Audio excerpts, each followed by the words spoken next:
Tinitiyak ng Philippine National Police Highway Patrol Group na ligtas ang mga lansangan at motorista ngayong holiday season. Kasunod ito ang mas pinaigting na kampanya ng HPG, katuwang ang iba pang unit ng PNP. Ito ay alinsunod sa direktiba ni PNP Acting Chief, Police Lieutenant General Jose Melencio C. Nartates Jr. Ayon kay PNP-HPG spokesperson, Police Lieutenant Nadam Malang, inaasahan ang pagdagsa ng mga biyahero at pagdami ng public gatherings, kaya kinakailangan ang mas mahigpit na seguridad.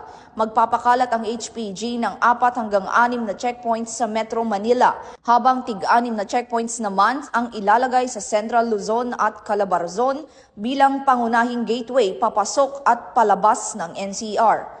Sa iba pang lalawigan, 2 hanggang 3 checkpoints ang itatalaga, habang katulad na bilang ng checkpoint ang ilalatag sa malalaking urban areas tulad ng Cebu at Davao upang masiguro ang kaligtasan ng publiko. Ito ang bagong PNP para sa bagong Pilipinas, serbisyong mabilis, tapat at nararamdaman.